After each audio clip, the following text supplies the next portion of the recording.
Hi, this is Charlie Christenson with a quick video on respiration, or breathing for singing. Respiration is probably one of the most misunderstood aspects of vocal technique. You've probably heard terms before like support, diaphragm, breath control, or breath management. If you're a singer, you've heard these terms kind of thrown at you all the time. And most of the time, your support or your breath management seems to be the key to why something isn't sounding the way it should. In this video, I'm going to break down each individual aspect of the respiration system, talk about how they all work together, and give you some basic tips and tricks for how to make your breathing more efficient. People get really stressed out about breathing, and breath support is oftentimes the scapegoat when something goes wrong. So if we can't get through that phrase, or if our tone sounds flat, we often blame it on the fact that I just didn't take a big enough breath, or I don't have enough air. But it's important to remember that lung capacity is not related to having sufficient breath for singing. And singers generally do not necessarily have a greater lung capacity. They're just much more efficient at using the air that they do have in their lungs. When it comes to using our air efficiently in singing, the term we like to use is breath management, not breath control. Breath control feels really restrictive, whereas breath management seems like this process that we go through as we're singing. Let's talk about the physiology of respiration for just a moment. It's important to know that air goes into your lungs, and that's it. If air goes into any other part of your body, you're pretty much dead. It's really bad for you. So air goes into your lungs. It does not go into your diaphragm. It does not go into your belly. It goes nowhere else but into your lungs. Here's a picture of some lungs. You can see how the trachea comes down and it goes into all these different air sacs which kind of make up the lungs. If we flip this picture over, you can see how the lungs kind of resemble a tree. And that's not a bad analogy for thinking about the lungs.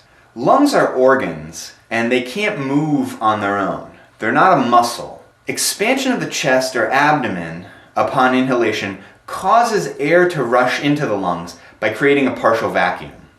Expansion is never the effect of air entering the lungs. Let me just say that again. Expansion of the chest cavity or of the abdomen creates a partial vacuum which causes air to rush into our lungs. Air rushing into our lungs does not expand these areas. It goes the other way around. That's really important. As our rib cage expands and contracts, so do our lungs. So this is kind of the first key area of expansion possible in our body. In this drawing you can see most of our prominent organs, so things like our lungs and our heart, our liver, our stomach, etc. You'll notice that right below the lungs is a thin band of muscle called our diaphragm. You've probably heard this term a bunch in singing lessons. Our diaphragm is kind of shaped like an upside down bowl, and when it's relaxed it's kind of in this shape.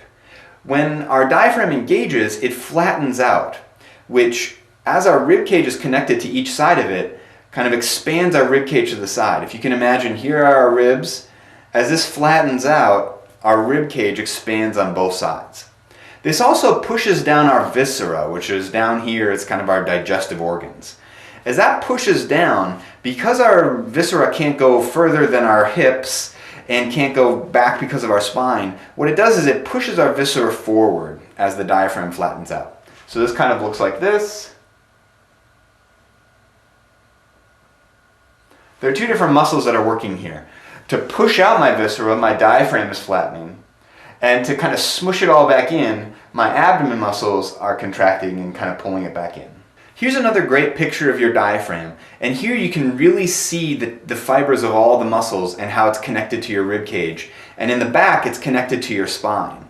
So with your spine and your rib cage, it almost kind of creates this umbrella, so that when it engages and flattens out, it uses your spine as kind of leverage to expand your rib cage.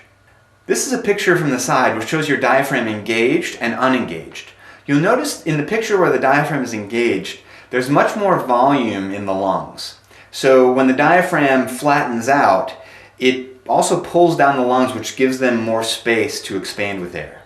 In addition to your diaphragm, there are a lot of other muscles that are involved in the respiratory system. They're your abdomen muscles, which pull back in your viscera, which create lung pressure, which powers your voice. But there's also a bunch of muscles in the rib cage that are in between each rib, that span on the outside and the inside of the rib cage, that work to both expand the rib cage and contract the rib cage. So expanding the rib cage is part of inhalation, where contracting the rib cage is part of exhalation, which creates our sound. Now that you have a really general idea of how respiration works, let's talk about how we can make it more efficient for singing. We know in general that there are kind of two parts to breathing. There's inhalation and exhalation. But singing teachers will talk a lot about a process in between, which we call suspension. And suspension is really where the work of breath support or breath management happens. Suspension is the idea that once we have air and we're singing out, we're trying to stay expanded for as long as possible and not just collapse right away onto our body. Because this is the normal kind of like, if you had to think, those are the kind of motions that we would think of generally being part of breathing. But if we can think inhalation and then suspension, so trying to stay in that kind of state for as long as possible, we can actually sing longer phrases and be more efficient with our breathing. Now that being said, the mistakes that people make are generally on both sides of the extreme. So they either are using too much air when they're singing or not enough. So we think of too much air as kind of pushing your sound, so you're really pushing air over your vocal folds. And we think of not enough as being kind of like being unsupported. And that's where you're kind of like saving up your breath for something that kind of never happens. And so we want to be somewhere in the middle, where we're using most of our air, but we're not kind of like running out way too quick. You can see how this process might be kind of tricky. And it's the reason why we spend so much time in voice lessons on breathing technique. And I think a lot of people get the wrong idea, again here. They're thinking about how much air they can take in. So it's like stressing out about like figuring out this way to take in more air or expand in these different places, which is all well and good. But the biggest key is once you have air, how do you use it? And that how do we use it kind of question comes down to two things. This idea of suspension, I'm going to feel suspended and buoyant. So a lot of times we think of our rib cage kind of being floaty. And then the other part of this is that when we're singing out, we're going to try to be as efficient with our tone as possible. So that means not having a super, super breathy tone and not having a really pushed tone. So somewhere in the middle. In terms of your lung capacity, you can kind of think of two different terms. And one of them is your maximum capacity. So that's how much air you can possibly hold in your lungs. One way of figuring this out is to take a really deep breath. So inhale with me now. Get to a point where you feel like you're full, and then take one more little sip of air and hiss it out. The other thing to think about, though, is your vital capacity. And the vital capacity might be how much air you just basically need to sing. So not the maximum amount of air that you can hold in your lungs, but the air that you actually just need to sing. When we're breathing in our day-to-day life, we're usually kind of using this vital capacity. Not many people are kind of breathing, but our vital capacity is just kind of our resting capacity. So when we're taking a comfortable breath and not really thinking about it, so that unconscious breath, we're using basically our vital capacity. As much as possible, we want to use our vital capacity for singing because it doesn't kind of like stress out our system and it doesn't give us all this backed up pressure that we push over our vocal folds. The idea of a pendulum can help us when we're thinking about the process of inhalation and exhalation. A pendulum never stops. So as soon as it gets to a maximum height on each side, it starts going in the opposite direction. And we can think about this when we're inhaling or exhaling. So breathing in, breathing out. Most of us, for some reason, kind of hold our breath at one or the other stages of this pendulum. So we breathe in, hold our breath, and then sing or talk. Or we breathe out, hold our breath, and then relax and let the inhalation happen. So this can be a really key part of the efficiency of your respiration process, is not holding your breath in any part of the process. There are three basic zones which can trigger inhalation. That is the clavicular, thoracic, and abdominal areas. So if I breathe through my clavicular area, if I inhale through my clavicular area, this causes inhalation. My shoulders raise up like this. If I breathe through my thoracic or my kind of chest cavity using my rib cage, it looks like this.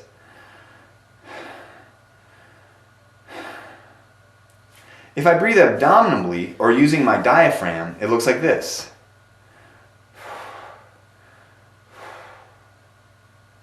The thoracic and the abdominal areas, or these modes of inhalation, are the most efficient, partly because they cause the most expansion, but also because they don't cause a bunch of tension in my neck and shoulders.